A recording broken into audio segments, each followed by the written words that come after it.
Hey, it's 7 o'clock, we'll hit past. I'll call this regular meeting of the Buckhannon City Council to order.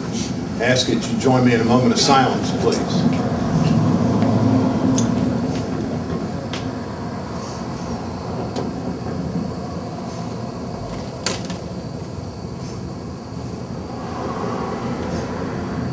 Thank you.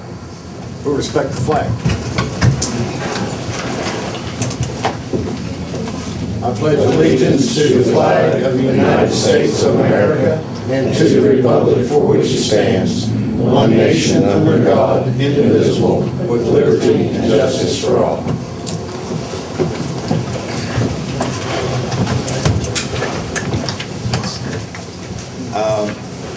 First item on the agenda is recognition of guests. We have the West Virginia Wesleyan College students. It's good to see y'all out here this evening. We ask that you do something for us. Start over here and ask that you stand up and give us your name, where you're from, and what your major is, please. Look at the camera. My name's Buckhannon. I'm from Wyoming County, and I'm an accounting major. My name is Deidre Simmons. I'm from Buckhannon. I'm a business major. I'm TJ Thompson. I'm from Preston County, and I'm a business major. My name is Ray Warren. I'm from New York, and I'm a sports business major. My name is Hannah Gertis. I'm from Jackson County, and I'm a business major.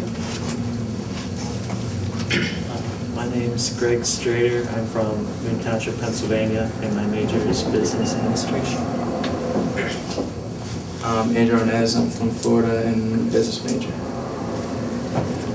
I'm Jesse Bolliard. I'm from Pocahontas County, and I'm an accounting major. I'm Tyler Williams from Lewis County, and I'm an exercise science major. Casey Wright from Lewis County, and I'm an accounting major. I'm Jacqueline Schiffauer. I'm from Hurricane, West Virginia, and I'm a chemistry major. I'm Michael Muga. I'm from Silver Spring, Maryland, accounting and economic major. Like I said, glad to see y'all here this evening. Signed up to speak, Kevin Hoover. Your turn. All right. Stand, please. Yes, sir. Thank you. Good evening, Mayor and council members. I've been following most of the traffic on the red light issue out there, and I know you all received a lot of criticism for that. And I know that I'm speaking for the minority, but I think it's good that you all have tried to do something to alleviate the traffic situation up there. I come downtown most every day at noon, and it's usually pretty backed up, but I think it's helping a little bit, quite honestly. Now, what I would say is, during June, when the storms took out the power and we were a week without red lights, traffic flowed in this town as good or better that week than it ever has. And there were many people running around town trying to get ice, gasoline, food, whatever. I think it can work. It's going to take a little time for people to get used to it, but I heard or saw some of the traffic where one of the council members was looking at maybe cutting the study short and quit it because all they've heard is complaints. But I just want to let you know that I think that it can work, and it might work with a little more time. One thing I would suggest possibly, instead of four-way stops, is go to two-way. Let main traffic flow, but let the side street traffic merge in. If you can clear the traffic off of Main Street, if you got everybody stopping, you're hemming up traffic instead of facilitating the flow of traffic. And if that was the point, was to facilitate the flow of traffic, then putting up four-way stop signs only hinders that situation, because now instead of 2 people stopping at a red light, you have 4 people stopping at an intersection. So I would say that, and then I would also say that I was appreciative. I saw one of the comments about the handicapped senior citizen, other people that may have difficulty crossing the streets. There used to be, and there still is, there are walk lights on this end of town and at the courthouse. The 2 intersections in the middle, for whatever reason, the walk lights have been taken down. The push buttons are still on the poles, but the walk lights are no longer there. So if it can be rewired so that you can put the walk lights back in at the intersections, I think that might relieve some of the congestion that you're having with difficulty with people trying to get across the street. You know, I've seen another, in I guess Wednesday's paper, where people are saying, you know, somebody's gonna get killed at that intersection if they don't do something. You know, if people are doing the speed limit and they're paying attention, I don't think you're gonna have that much trouble at that intersection, or those two intersections. I really don't. So I would just encourage y'all to keep doing what you're trying to do and see what you can do. And I think it'll work out okay. Kevin, thanks a lot. We do have some good comments coming in on, I do think that traffic's getting better. A little bit of courtesy would go so far if people would just be a little bit more courteous and respectful of the pedestrians. The law in the state of West Virginia clearly states, and you took that question on the test when you took your driver's license. Might not have been on there when I took mine, but the pedestrian has the right of way in the crosswalk. The vehicle's going to stop though for that. Excuse me, it's my turn. Well, I have to speak when I think of it or I forget. Okay. But I think if we give it some time, that it will do better. Would note that the police are going to start writing tickets for people who violate the stop and who do not yield to pedestrians.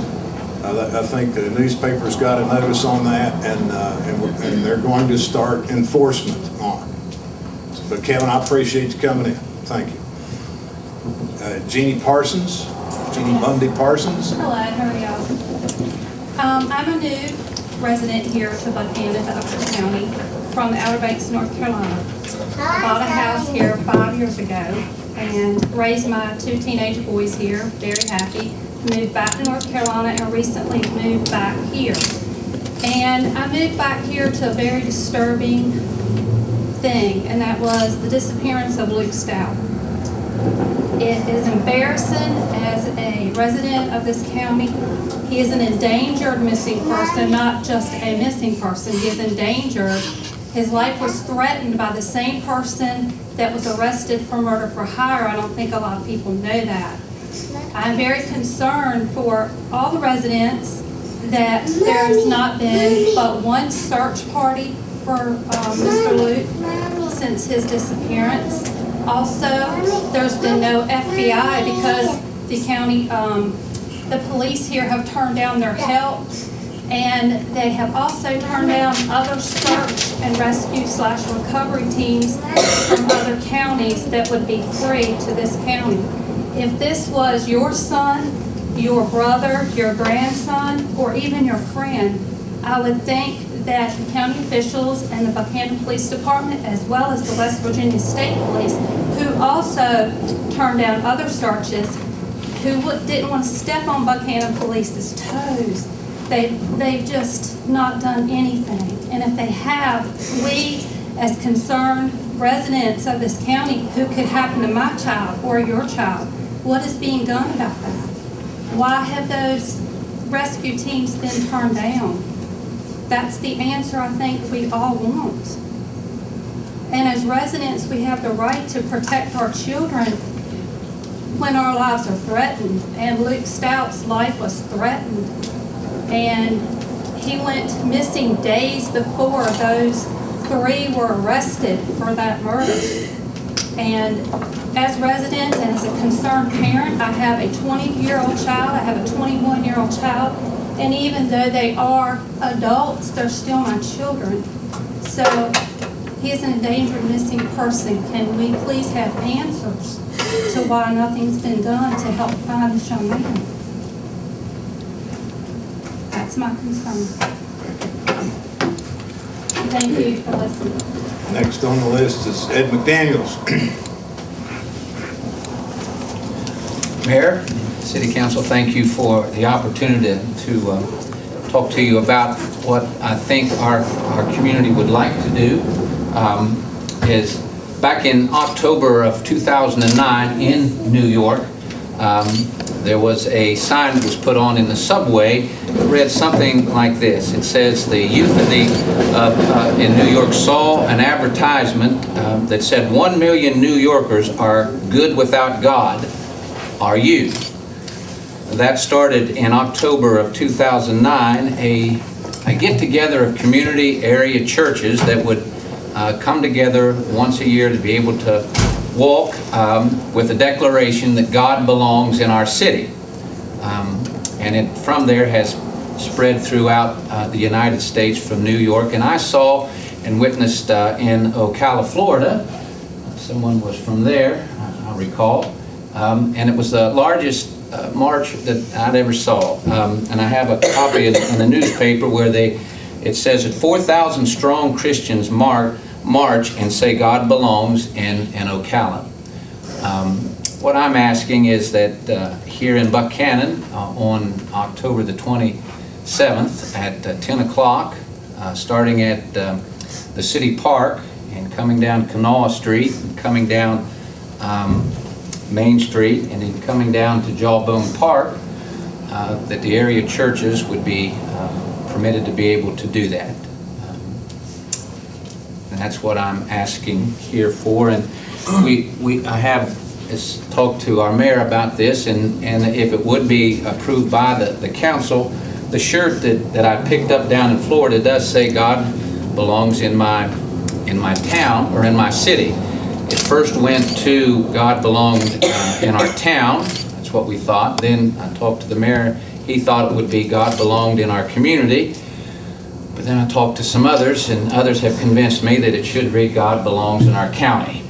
And I'm kind of in agreement with that because the area churches that I've spoken to who are very much in favor of it thinks that that's what it should say also. So I'm here to ask if that would be permissible for us to be able to do that and possibly even have some police support to help us through the intersections as we cross. Because I hope that we have several hundred that might come out and be a part of that. That's not, you're asking to walk on the sidewalks. That's correct. Not in the street. That is correct, on the sidewalks. Starting again at the city park and the route, and then we would end at Jawbone Park with a community-wide get-together, a little bit of singing at that time. You spoke with Teresa about the park, Teresa Summers? I have not until I've gotten okay from you all to be able to do that, and then I will. The only thing that I've done is spoke to you, or spoke to about 10 area pastors from the Ministerial Association, which would be in favor of what we're doing, but told them we could not move until we got permission to be able to do that. This is on our consent agenda. Is there any questions for Ed at this time? I guess more of a question of protocol. So long as we're not in the streets, we don't need the parade permit. Right. They're not parading. They're just walking down the sidewalks. Okay. We'll take this up at the proper place in the agenda. All right, sir. Thank you, Ed. Elizabeth Stout. Talk about God, what about him? Where's God when it comes to him? Where was God the day he walked into this police station and wanted to swear out a warrant for Chino? And the cops wouldn't take him seriously. Answer me this. And the stuff I've been hearing that Kaner's been saying about my son, I want that to get investigated. Not the county call? City Kaner. Yeah, not the county. Saying if he wasn't messing around with Chino's wife, that he wouldn't have got what he got. How can any cop say something like that? And I have proof of it. I have witnesses. He ought to be dismissed now. He probably was the one my son went into. He come home with a gun barrel mark into his forehead. And I tried calling the states, but they didn't want to step on the city's toes. Now look where my son is.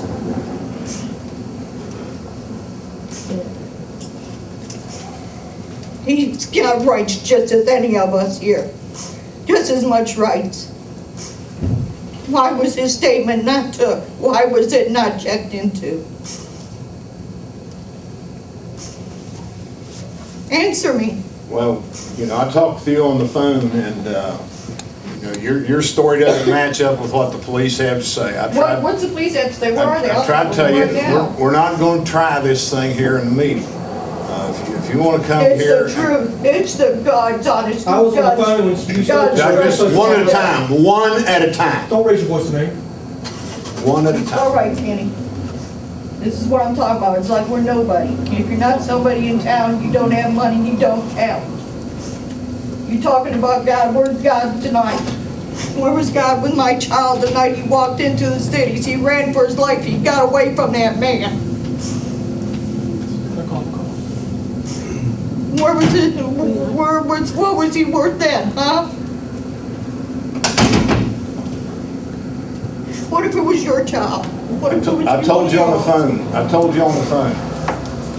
If it were my child, I would be upset. I understand that you're upset. Upset, you'd be more than upset, sir. Yeah, probably so. What's the police have to say?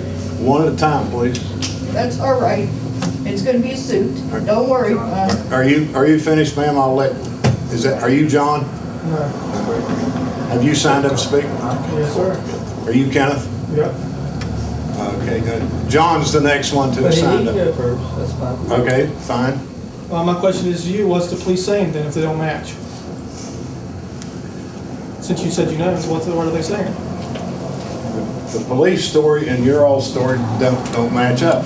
Well, That's you all know I'm going to tell you. Why didn't you say No. that? I talked We're- to Kaner and we're not- he knew exactly what I was talking about. We're not going to try any kind of case here in this council meeting. This is not the venue for it.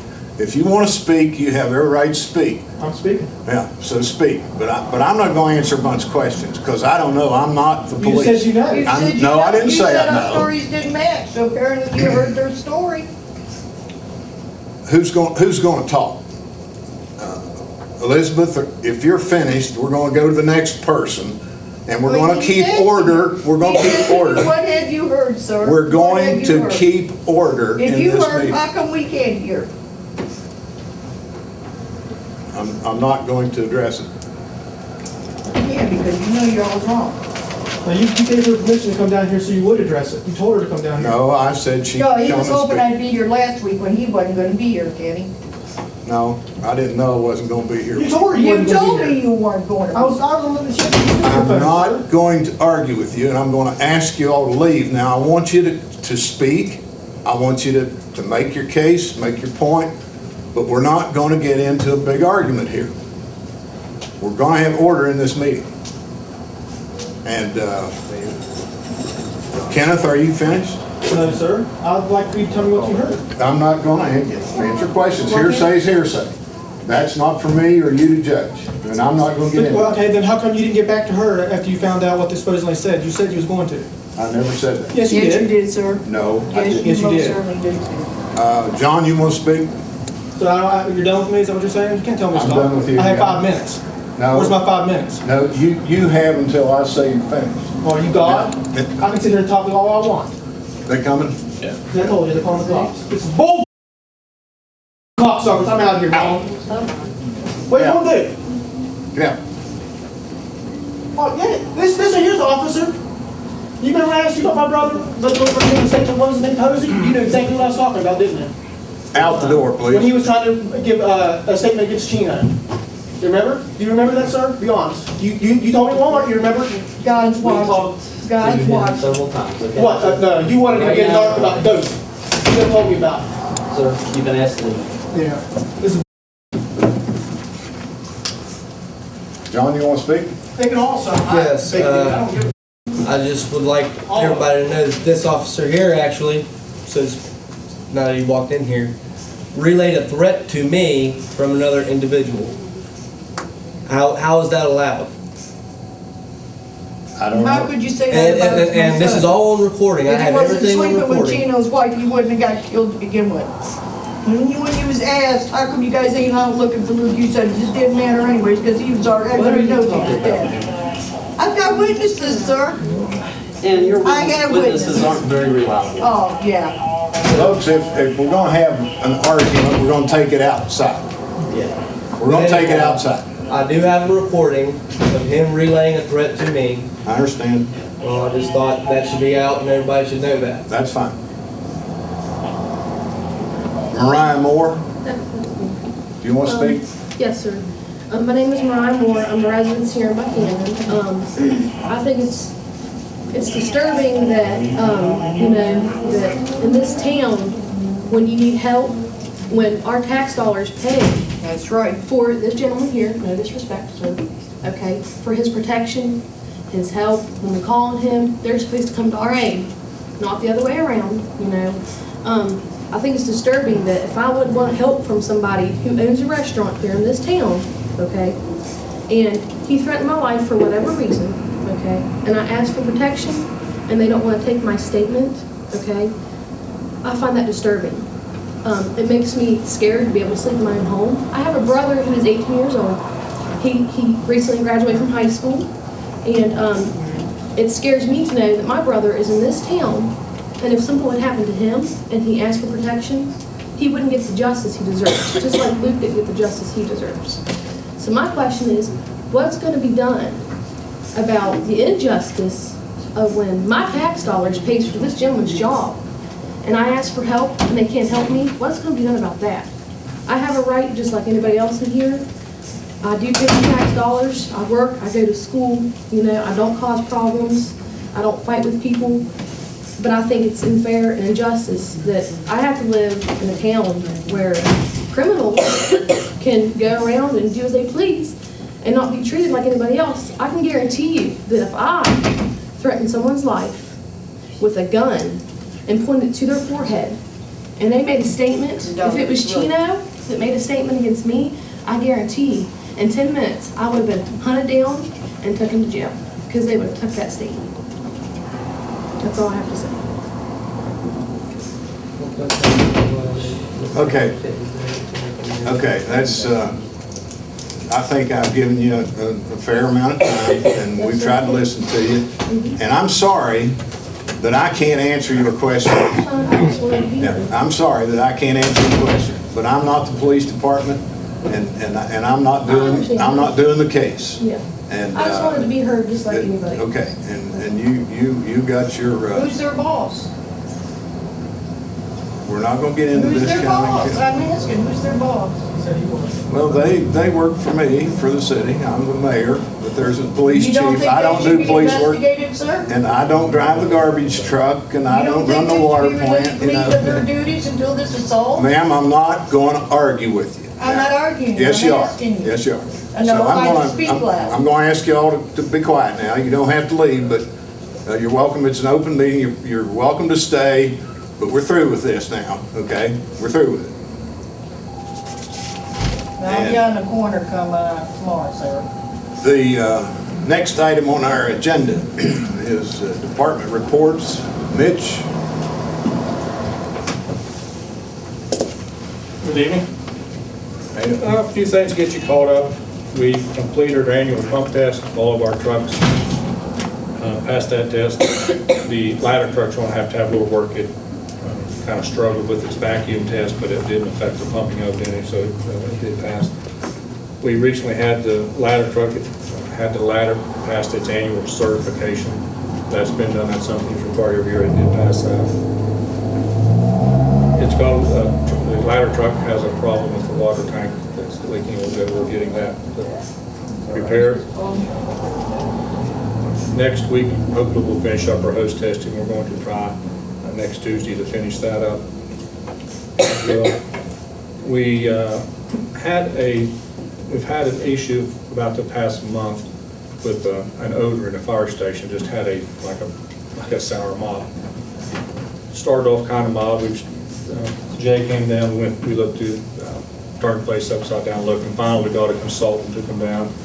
And in their findings, they found that we have moisture underneath the carpet that apparently is coming up through the slab on the concrete.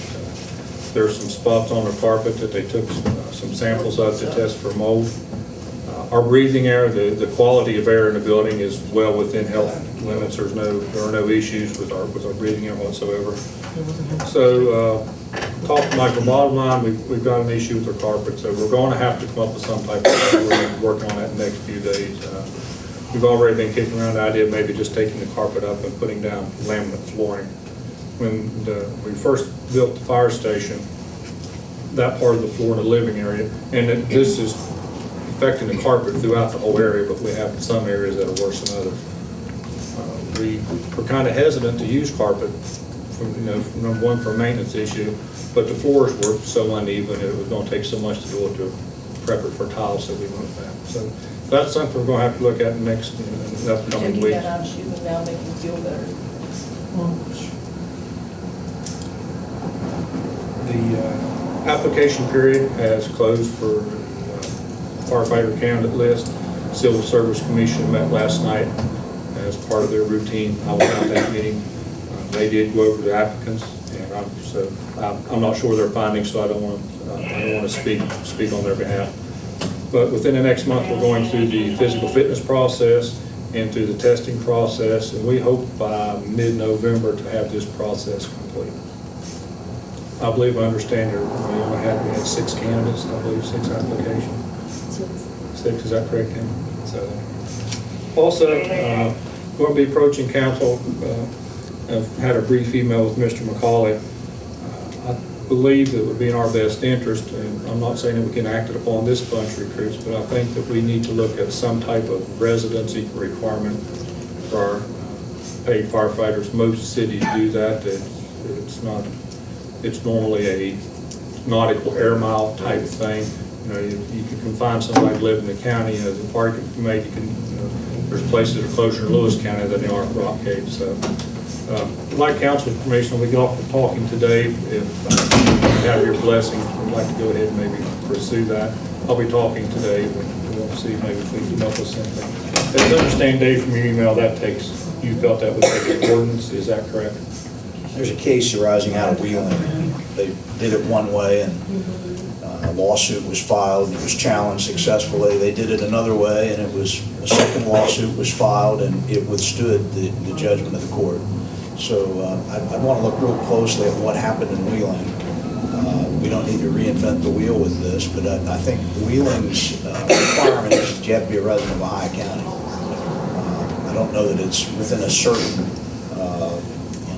epicenter distance from the epicenter of the city, but we might be able to do it that way. I believe a lot of, my son worked for the city of Fairmont, and I think it's, I believe 10 air miles from the courthouse. I know the Morgantown Fire, the city of Morgantown has one. I think it's 10 or 15 air miles from their downtown fire station. So that's something we need to look at. We rely heavily on our paid firefighters, particularly on their days off. They come in and answer a lot of calls on their time off. So, and that's something we'll be looking at. I'll be getting with Dave. We'll see. Maybe we can knock out the bugs and get something more different to you. I think the other thing the council would want to consider is this something that you would want to extend to other employees with the city, the police department, perhaps others that are subject to not necessarily being first responders, but emergency situations with water, sewage. I mean, there's all kinds of issues that you can think about. Well, that's all I have, unless you have any questions. Questions for Mitch? I've got 2 things for you, Mitch.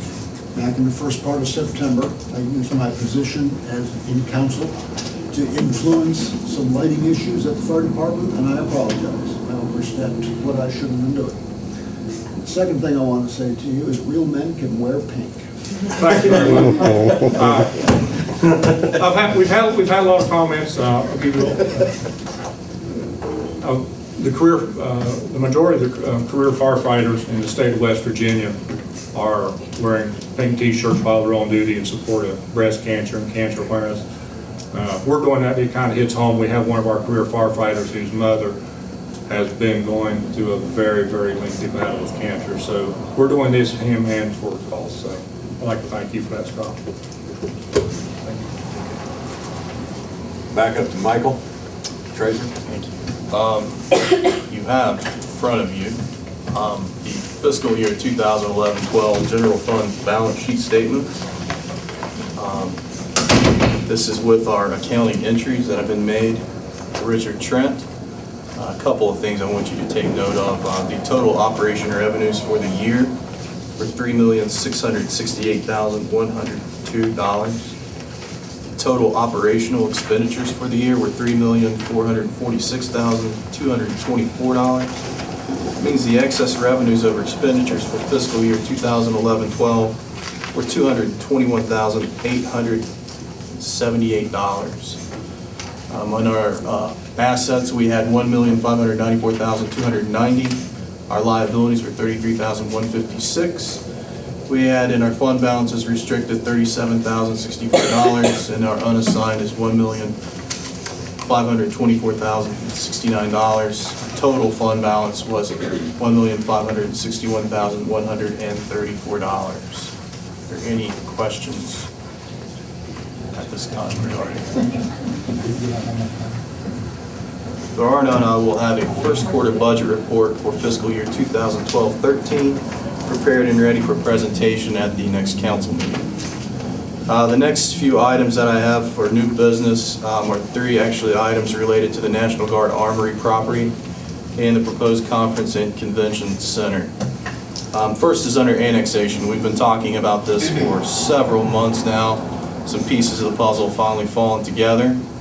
And what I have in front of me, if council's pleasure, is the application for the Brushy Fork Minor Boundary Adjustment Annexation application. Again, for the proposed West Virginia National Guard Armory. That is ready for submission to the Upshur County Commission. We'll go through them as a process in determining the annexation.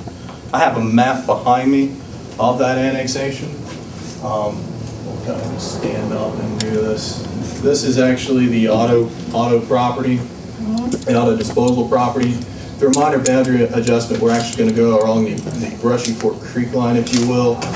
We've annexed, on the advice of our attorney, a 15-foot strip of right-of-way and easement to be annexed into the city of Buckhannon.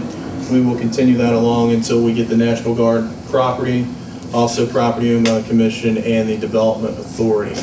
The one in yellow is our actual corp limits and property in town. And again, the one in kind of the Texas Longhorn orange is the proposed annexation. And that did say Longhorn on purpose. Does anyone have any objection to the submission of the annexation application to the commission?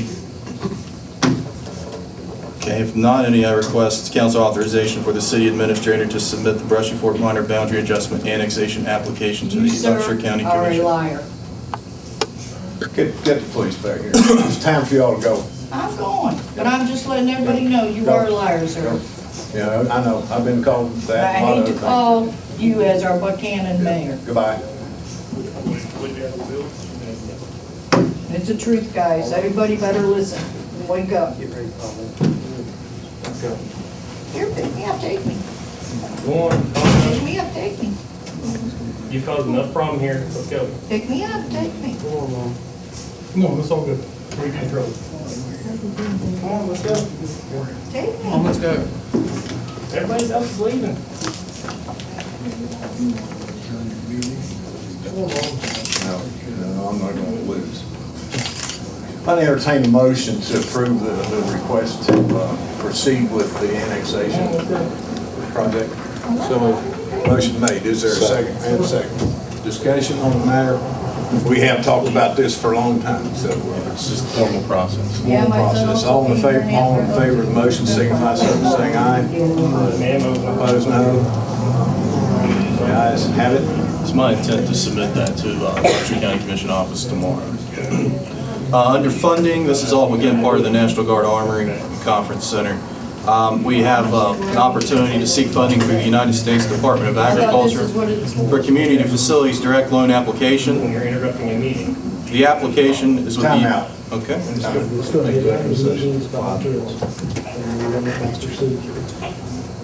They didn't let us speak. They didn't give us our full time.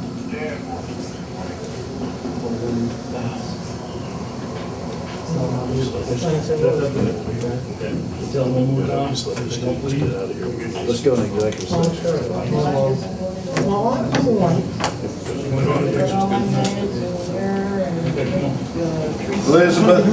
Elizabeth, I'm telling you. please go. She is me. I'm asking you, please go. Please. Don't ask me nothing, sir. I've asked you for different things Yeah, and right. seen nothing. Please go. Don't make us do this way. Let's go. This is good. we're asking you nicely. I don't want to take you to jail. But they've asked you, we've asked you. I'm the only one my son has to speak for him now. I understand that. But right now is not helping. Right now is going to put you in jail. Nothing's been helping, nothing I've asked for. Not a thing, nowheres.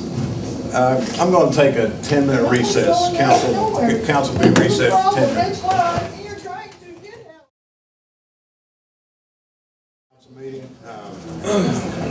I apologize for all that, and I understand her pain. I really do. I've got children, and I understand those things. But we can't give a council meeting for that. And, so we'll move ahead. Michael, you were somewhere in the middle. Somewhere in the middle, still talking about the Armory and the conference center. Another portion of this is funding, which is going to be quite a bit of work from here on out. We're looking at funding from the United States Department of Agriculture's Community Facilities Direct Loan Application Program. The application, again, is with the USDA for funding of the proposed conference and convention center at the West Virginia National Guard Armory. USDA receives money on an annual basis to make direct loans to municipalities. The City of Buckhannon, through the Building Commission, proposes to borrow $750,000 to assist with the development of the conference and convention center facility. The terms are up to 40 years at a fixed rate of interest with no prepayment penalty. That's important. The current interest rate is 3.5%. This funding route with USDA also has the advantage of lower cost of issuance. The USDA has its own counsel in-house and does not charge an origination fee or placement fee. In addition, the bond counsel fees are less than for a public bond market funding, and there is not commercial banking fees associated with the program. This is basically a pre-application. The major portion of the application will come later on, but we have to get the pre-app in with some comments from the development office, which we're obtaining through Region 7, as well as some of our financial reports. That document is almost ready to go, waiting for the comments from the development office. Just want to make council aware of this. Does anyone object to us submitting the pre-application for the community facilities direct loan with the USDA? Is that the county development office or the state? That's the state development office. And I think it's probably appropriate for me to entertain a motion to approve the pre-application, because am I going to sign a letter? And we're going to sign an agreement with... Yeah, that's the next item. Yeah, right. With Steptoe. Yeah. So with Steptoe and Johnson. So would entertain a motion that we proceed with this and authorize me to sign an agreement with Steptoe and Johnson and any other necessary... Yeah, Steptoe and Johnson in the amount of $15,000 would be our bond counsel. So moved, Ken. And second. Further discussion? All in favor, signify so by saying aye. Opposed, no. In other business, the City of Buckhannon did receive a notice from the West Virginia Division of Culture and History that we were not awarded funds from the Cultural Facilities and Capital Resource Grant Program, totaling $150,000 for a proposed town square.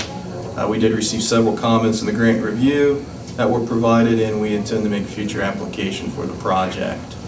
Another item is just as a reminder on your council packets, there is a special council meeting scheduled for October 23rd at 5 o'clock. We will be discussing here at City Hall employee health insurance coverage. And then one other final thing that was just put on, it's in your packet, but it's not under consent agenda.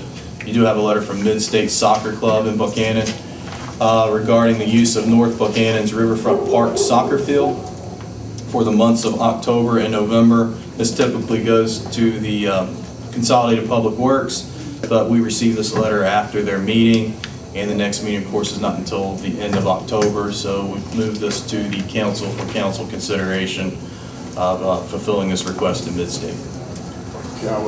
I'd declare this to be a minor emergency and ask for a motion to approve that request, even though it does not appear on the agenda. So approved. Motion made and seconded. All in favor say aye. Aye. Opposed, no. This is something we've done for some time now. That's all I have unless there are any questions. Questions for Michael? City Engineer Jay Holland. I'll be quick. Following up on some of the stuff that Michael talked about, we did secure the last right-of-way agreement. All of them have been executed, recorded, and I'll be able to submit my plans and specifications for the Army National Guard water line hopefully by the end of this month. But talking about what Michael referred to earlier, the right-of-way will follow, the annexation right-of-way, or the annexation corridor will follow the 15-foot right-of-way of the water line, not the Brushy Fork stream itself. And that's just going to enable us to create this annexation corridor to bring these properties in. As part of Michael's application after the pre-app, I guess, for the funding, a preliminary engineering report is going to be required. And that's going to take a little bit of time. And I told Michael that I would really like to get the plans and specs down to Charleston to start that review before starting on his preliminary engineering report. They go hand in hand, but this way, I mean, there's not a lot left for me to do. So if I can ramp that little project up, the design, get it out the door, and then I can devote my time to Michael's preliminary engineering report, we'll be good to go. That's it on the Army National Guard. Gateway East, Rich Clemens and I had a nice meeting last month with the Historical Preservation Office out of Charleston. They came up here and a couple of the areas that were in question regarding WPA projects from 1941. They originally wanted to leave those sidewalks in place. Well, due to their deteriorating condition, they're sometimes level below the existing street level now, and then with the new sidewalks and curbs that we're going to be putting in 6 inches higher than the road, there were going to be spots and opportunity for water and snow together and present tripping and walking hazards. So, you know, we told them what Jerry and his street department have done before. You know, we're going to preserve the monuments, pull them up out of the sidewalks, and then reset them in the same location, you know, but at a different vertical height so as to not impede the new project. I think they're going to go for that. They're still talking amongst themselves down in Charleston. I don't know why, but it seems like the right thing to do. But I think we'll get a notice to proceed on the, for construction, notice to proceed on the sidewalk late December, early January. The project, as I've reported numerous times, has started. The clock has started, and we must have this project completed next June 21st. But we are allowed a one-time 6 months extension. So, you know, we have until December, but I don't think it'll take that long. We've completed the internal reviews for both the water treatment plant and the distribution system, and we're going to conduct the second cleaning of the said basin later this month, and hopefully get the recommendations from the other city engineer, Sam Ludlow, if he has any input before we prepare the RFQ to, you know, advertise for some consulting services to bring the plant up to speed and up to date with the latest regulations. But that's a little further down the road. Island Avenue water line, it's been put on hold, not design-wise, just like the Guard water line. I'd like to submit it. It can sit on the shelf, I believe, for up to 3 years. I'd like to get that design approved, ready to go, so that when we do decide to start that up, it's wrapped up, ready to go to construction. Update on the McDonald's Route 20 lane widening. That project is still in the works. According to the DOH statewide transportation improvement plan, it will go to construction after May 28th of next year. They're doing an internal, environmental, and historical and stormwater evaluation, because when they came up here for their site visit, I guess their drawings didn't coincide with what was exactly on the plans, or what was built in the street. And they need to do some major reevaluation, and they're going to be making storm system improvements. We're going to have to do some relocation of water sewer lines, some utility poles, traffic light, trying to squeeze a third lane in there, but they think they're going to have the environmental and engineering review done and still want to go to construction end of May, early June next year. They've started the overlay on the old Elkins Road. As soon as they're finished with the striping out here on Route 20, they're going to jump over that and knock it out before the end of October. And the North Ridge development, which is the development just below Lowe's, between Lowe's and the Pizza Hut, they've submitted their plans for the access road. Met with The other two people involved with the review process, we're going to give it our blessing, notify them tomorrow that, they can start, because we want them to have that done before the asphalt plants close in November. And if y'all don't have any questions, that's my brief update for this month. Questions from Jay? No questions. Thank you, Jay. Thank you. Jerry Arnold, Street and Waste Department. Go get the, get him, Jerry. Board reports, Consolidated Public Works Board met September 27th at 4 p.m. We had guests, Christine Rumline and Audra Warner, and they had concerns over the four-way stops on Main Street. And there was no formal action taken by the board. Michael presented the treasurer's report. Money market and checking was $34,473.68. The cemetery CD was $224,918.51. Had a letter from Wanda Donahue requesting relief from charges of brush being picked up at 13 Shawnee Drive. The issue was that we didn't have a large truck to pick up a load of brush, so there was two small trucks in, and she was charged for the two small trucks, a difference of about $10 cost. That was approved to reduce that bill by $240.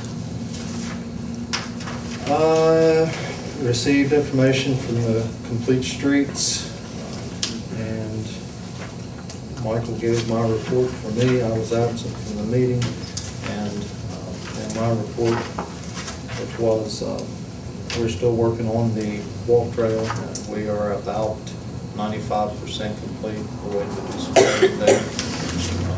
Also, we're continuing to work on safe routes to school. The Smithfield side of that project has been completed with the exception of a couple tie-ins to residential sidewalks that we have to make done in the next week or so. Work continues on jawbones. We've got the seeding mulching done and had a couple guys down there today welding some purlins in. So we'll be trying to complete that before winter season. Also, we've got some guys working in the public safety complex, so that's moving along. And we are continuing to work on the walk trail. We actually have the footpath to do, and we're continuing to meet with Catherine Gregg there at the college and the placement of that. But again, that project will be completed hopefully within the next month, and we'll have the footpath, the pavement done. Again, I just submitted billings on both safe routes and walk trail, and we are right on cue budgetary wise for both grants at this time. And then that was pretty much it for consolidated. Waste collection met this evening, and under correspondence we have Jay had submitted a landfill renewal permit. Under unfinished business, we had the covered electronics device grant that was applied for last month, and we had gotten some news from Charleston. They had $400,000 worth of requests, $100,000 worth of funding, and if we accepted a $12,000 grant, we had to guarantee that we wouldn't charge for covered electronic devices for the next 5 years for that. And we this year expect to expend about $6,000 for the disposal of those devices, as well as we do charge for the televisions coming into the transfer station from individuals. So we would have essentially had to pull out a crystal ball and say, we're not going to be charged for these things, and we're not going to charge for these things for the next 5 years. So Waste Board elected and not to proceed with that grant. Also, the transfer station renovations, Jay kind of took it off his list and threw it back on me again. Jay's been working on that for the for the past month and put some preliminary numbers together and doing some engineering. Actually, I had a couple engineers stop in and take a look at things. And anyhow, long story short, he got some quotes back today, and the project, we had budgeted about $120,000 for it. It could be as much as $500,000. So it's been tabled, and we will revisit it in the future. Crossroads Recycling, just touching base on that, we had discussed some contamination issues at our last meeting and was instructed to look into surveillance for out there. Just touching base and looking at still approaching that as an complete overhaul of Crossroads Recycling. We're looking at signage, both on the bins and the signing for the facility, as well as surveillance out there and just the overall operation of Crossroads. So, it's looking at the big picture.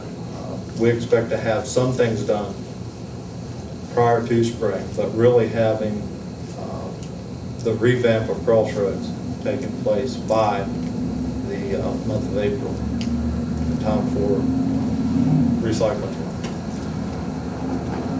Under new business, we opened bids for hook lift containers. That again was under a REAP grant that we received.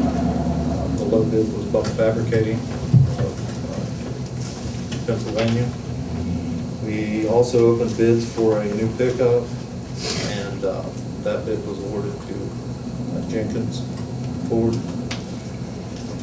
The transfer station report, we had 1,675 total transactions at our transfer station, a total weight of 1,245.9 tons, and the grand total monies was $103,305.26. Under recycling, we had 48.93 tons recycled in September, and for our third quarter report, the recycling center did 165.65 tons.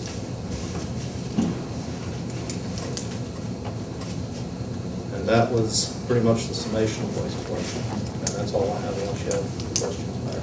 Questions from Jerry? Thank you, Jerry. Rich, do the report. Dave McCauley, City Attorney. Mayor, the biggest thing I have tonight will take up under your new business stuff, but just a few updates. I've been working on two ordinances, one of which we're presenting this evening. The other is the electrical inspection, regulation, penalties ordinance. Had some conference with Mr. Doss earlier this week about that, and I want to make sure that we're on the same page before we actually present it to council, but we are making some good progress. I'm working with Mr. Clemens on a couple of zoning housing enforcement matters.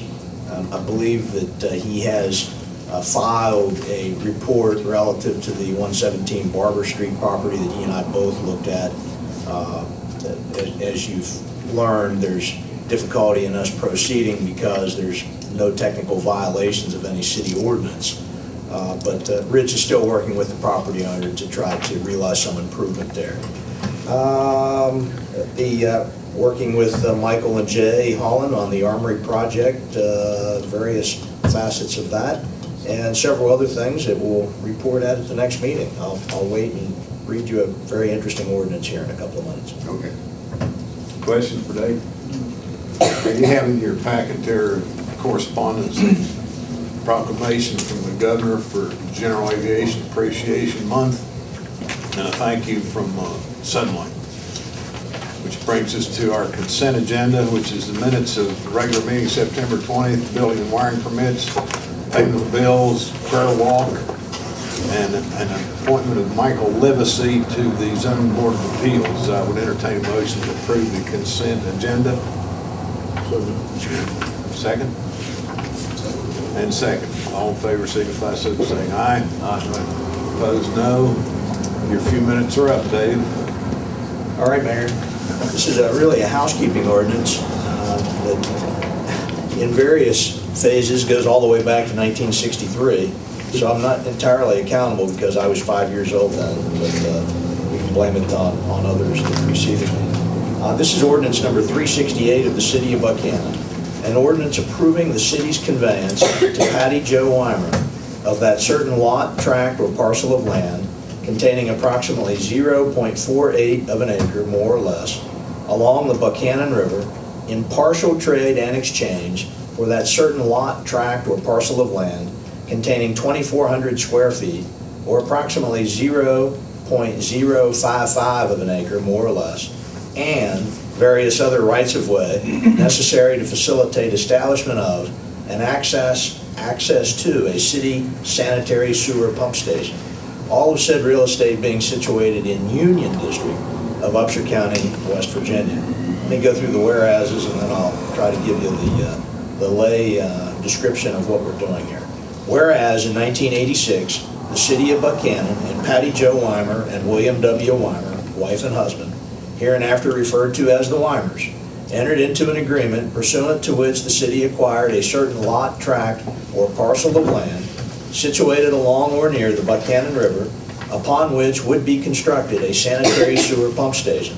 Said real estate acquired by the city from the Weimers, containing 2,400 square feet, or approximately 0.055 of an acre, more or less, and which acquisition then was critical to the city's comprehensive sanitary sewer upgrades then being undertaken. And whereas in addition to the conveyance of the real estate described in the immediately preceding paragraph, the city further was granted by the Weimers various substantial rights-of-way for both sanitary sewer line installation and access to the 0.055 of an acre lot, tract, or parcel of land here and above referenced. And whereas a part or portion of the consideration that the city agreed to pay unto the Weimers for the city's receiving the interest in real estate here and above described was the city's conveyance unto the Weimers of another lot, tract, or parcel of land containing approximately 0.48 of an acre, also situated along or near the Buckhannon River, that then was being used by the city for sanitary sewer purposes, but which 0.48 of an acre lot, tract, or parcel ultimately would be abandoned by the city insofar as use as part of the city's sanitary sewer system as the new pump station was constructed and became operable.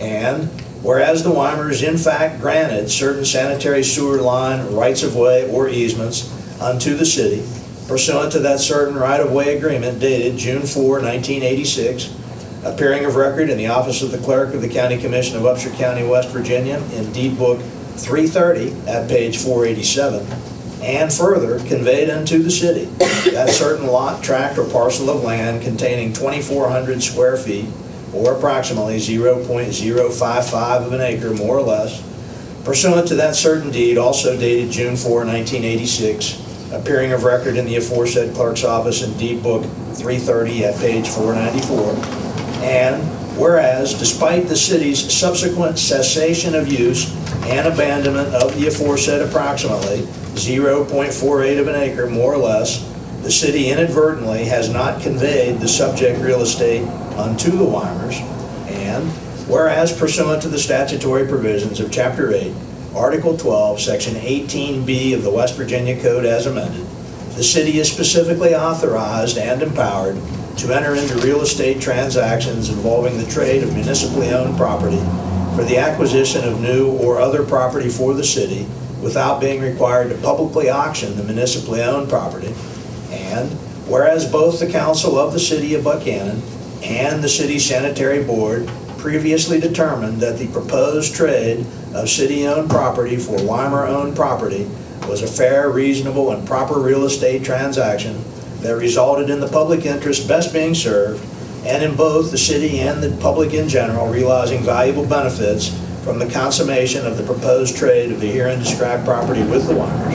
And whereas the statutory provisions of Chapter 8, Article 11, Section 3, Subsection 6 of the West Virginia Code as amended, specifically provide that both the purchase of private property by a municipality and the conveyance of municipally owned property shall be by ordinance, and whereas the council of the city of Buckhannon desires in all respects to comply with the statutes of the state of West Virginia, and particularly with the immediately hereinbefore referenced state statutes, insofar as the acquisition, trading, and conveyance of the subject real estate is concerned. Now therefore be it ordained and enacted by the council of the city of Buckhannon as follows. The findings that follow in Article 1 essentially repeat, in essence, the whereas provisions, except with respect to paragraph 7 that reads as follows. The mayor of the city of Buckhannon is hereby duly authorized and empowered to execute, acknowledge, and deliver on behalf of the city of Buckhannon by special warranty deed, together with any and all other reasonable, necessary, or proper documents respecting the conveyance of the city-owned real estate described in Article 2 hereof to Patty Jo Weimer, survivor of Patty Jo Weimer and William W. Weimer, the said William W. Weimer having died on September 14, 1990, as evidenced by that certain fiduciary record appearing of record in the aforesaid clerk's office in fiduciary record book 15 at page 245. Article 2 gives the specific metes and bounds description respecting the city real estate that will be deeded unto the Weimers. Article 3, right below it, is the description of the Weimer real estate, which was previously and already conveyed into the city back in 1986. Essentially what occurred from 1986 all the way up until Mr. Ludlow tells me, I believe around 2001, we had, as part of our comprehensive EPA sewage project in the mid to late 1980s, not only did we build a new sewer plant, we replaced a lot of sewer lines and also put in a couple of 3 new sanitary sewer pump stations. The Weimers, back in 1963, when we did our first sewer plant, conveyed to the city about a half an acre of property that's right there beside their little farm over in Vicksburg. Most of this half an acre is underwater. It goes to essentially the center of the Buckhannon River, so there's references in the metes and bounds description to the low water mark of the Buckhannon River, and that's where we had the old pump station. When we did the 1986, 87, 88 project, we needed a better location to put in a newer facility for our sanitary pump operations in Vicksburg. And that was placed in very close proximity, just a couple of 100 feet away from the old pump station. We couldn't just turn off the old pump station. It took us a while to build the new one. And we also had to relocate a lot of the sanitary sewer lines, the interceptor lines that went to the pump station. Sam Ludlow would give a lot better description of this than I am right now. I'm sure you're probably cringing somewhere at my describing this. In essence, it took us a while to phase out the old pump station to activate the new one. So we got the deed immediately from the Weimers to do what we needed to do, but they didn't get their deed. In fact, when Mr. Weimer approached me just a few weeks ago, he said, I know you must have done that. I just can't find the deed. I'm going through Mom's stuff, trying to get her things in order. Mrs. Weimer's well up there in years now. And I said, well, I'll check on it. I really thought we had done it back in 1988, 89, somewhere in there after we activated the new pump station. I couldn't find it anywhere. If I ever did it, it didn't get recorded. So this is the ordinance that authorizes you, Mayor, to deliver the deed that will give them back the same 4/800ths of an acre property that the Weimers originally conveyed to the city to help us back in 1963. So I ask that you approve it on first reading. Motion to approve ordinance number 368 on first reading. So moved. Motion made. Is there a second? Second. Motion made and second. Discussion. All in favor signify so by saying aye. Aye. Opposed, no. The ayes have it. And before we get to comments, I want to point out to folks here that this is not all of us. Mrs. Capari just lives across this parking lot, is ill. She's excused. Ron Pugh's out of town. He's excused. This is not Rich Clemens. This is our gal Friday. She does everything for us in the office, and but he's also excused, but she wasn't. So we do have a quorum in the business we're conducting this evening. Is comments and announcements. Dave Thomas. I'd like to move for a 5 to 10 minute executive session regarding personnel and or litigation. Okay. Here a second. Second. Second. All in favor, say aye. Aye. We'll go into executive session as soon as everybody else gets a chance. John? Just want everybody to know, usually the meetings are just Dave McCauley reading these things. But always remember that this is your place too, to come as students. If you ever have any concerns or issues or things in the city you have an opinion on, please do come express them. Very good. Scott? Thank you, Kevin, for coming in and offering not observations, some good ideas in the fact that our lights and stop signs are new. And I'd like to thank the Stout family for coming. Think about a mama bear protecting her cubs, the ferocity that she will go to protect her kids.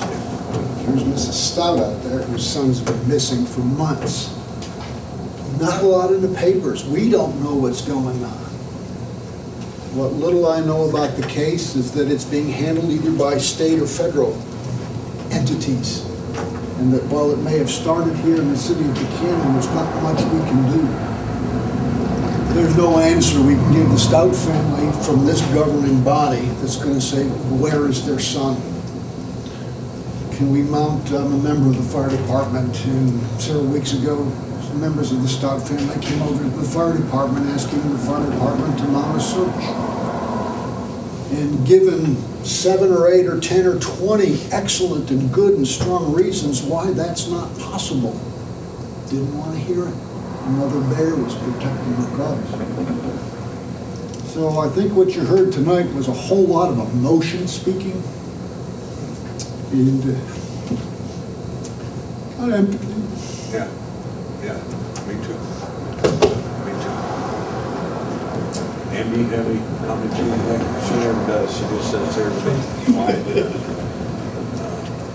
Anybody else have anything to offer? Not, we'll enter into this executive session. We move forward. That means y'all get to go.